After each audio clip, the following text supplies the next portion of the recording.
Part 14 काल। सविता ने कल गुड़िया खरीदी थी। टॉमी भौंक रहा है। रितेश कल कंप्यूटर खरीदेगा।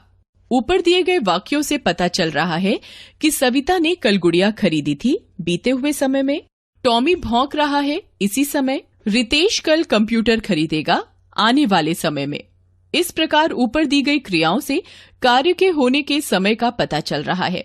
कुछ क्रियाएं बीते समय में होती हैं, कुछ चल रहे समय में होती हैं और कुछ आने वाले समय में होती हैं।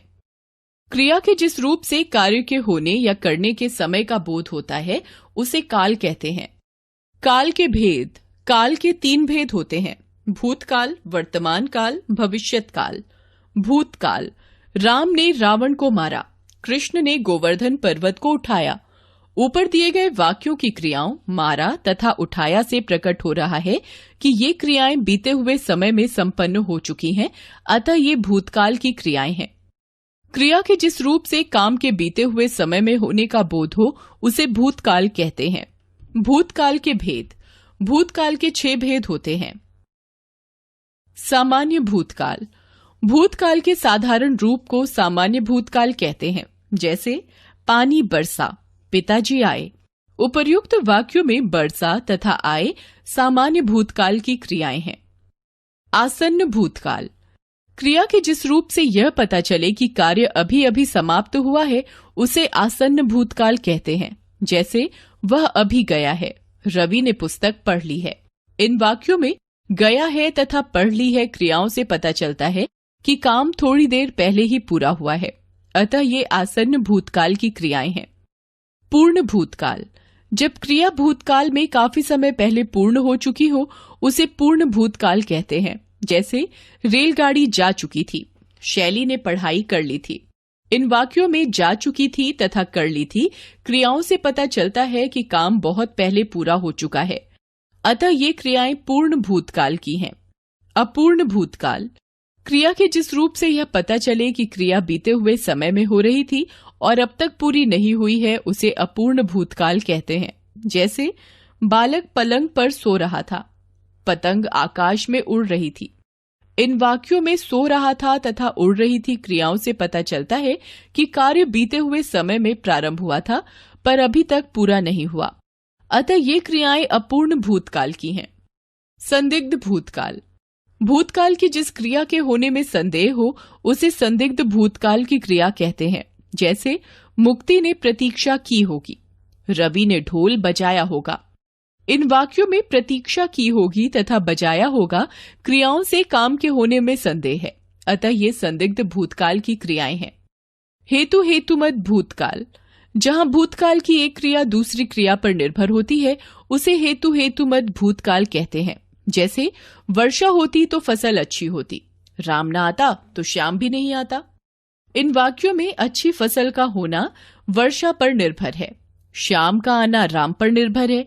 दोनों ही वाक्यों में दूसरी क्रिया पहली क्रिया पर निर्भर है, अतः ये हेतु हेतुमत भूतकाल की क्रियाएं हैं। वर्तमान काल। बालक खेल रहे हैं, अंकिता पत्र लिख रही है। इन दिए गए वाक्यों की क्रियाओं खेल रहे हैं और लिख रही है से पता चलता है कि कार्य वर्तमान समय में हो रहा है, अतः ये वर्तमान काल की क्रियाएं हैं। क्रिया के जिस रूप से काम के वर्तमान समय में होने का बोध हो उसे वर्तमान काल कहते हैं। वर्तमान काल के भेद। वर्तमान काल के 3 भेद होते हैं। सामान्य वर्तमान। क्रिया के जिस रूप से उसके वर्तमान समय में सामान्य रूप से होने का बोध होता है उसे सामान्य वर्तमान काल कहते हैं, जैसे राम नाचता है, कविता पाठ याद करती है। नाचता है, करती है क्रियाओं से कार्य के सामान्य वर्तमान में होने का पता चल रहा है, अतः ये सामान्य वर्तमान काल की क्रियाएं हैं। अपूर्ण वर्तमान। क्रिया के जिस रूप से कार्य के वर्तमान समय में चलते रहने का बोध होता है उसे अपूर्ण वर्तमान काल कहते हैं, जैसे दिलीप साइकिल चला रहा है, कृष्ण दूध पी रहा है। चला रहा है, पी रहा है क्रियाओं से काम के जारी रहने का बोध हो रहा है, अतः ये अपूर्ण वर्तमान काल की क्रियाएं हैं। संदिग्ध वर्तमान। वर्तमान काल की जिस क्रिया के होने में संदेह का बोध होता है उसे संदिग्ध वर्तमान काल कहते हैं, जैसे गोविंद आता होगा, इस समय राजू सोता होगा।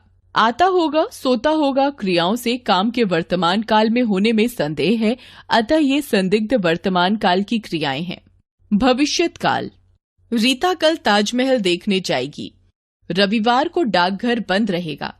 इन वाक्यों में जाएगी तथा रहेगा क्रियाओं से आने वाले समय का बोध हो रहा है, अतः ये भविष्यत काल की क्रियाएं हैं। क्रिया के जिस रूप से आने वाले समय में कार्य के होने का बोध हो उसे भविष्यत काल कहते हैं।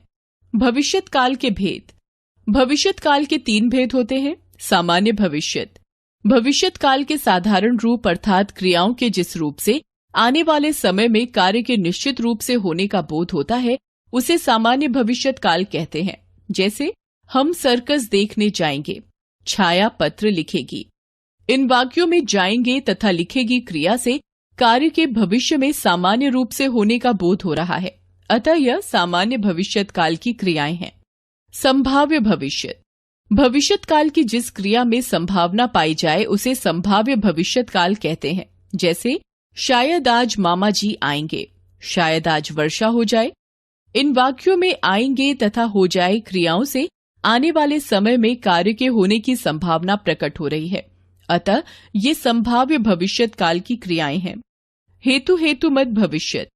जब भविष्यत काल में होने वाली क्रिया के होने में कोई कारण यानी शर्त लगी हो तो उसे हेतु हेतुमत भविष्यत काल कहते हैं। जैसे अरुण को बुलाओगे तो वह अवश्य आएगा, यदि तुम गाओगे तो मैं सुनूंगा। इन वाक्यों में भविष्यत काल में होने वाली क्रियाओं बुलाओगे, आएगा तथा गाओगे, सुनूंगा के होने में शर्त लगी हुई है, अर्थात इन क्रियाओं का कारण उपस्थित होने पर ही ये क्रियाएं पूरी होंगी। ऐसी क्रियाएं हेतु हेतुमत भविष्यत काल की क्रियाएं होती हैं।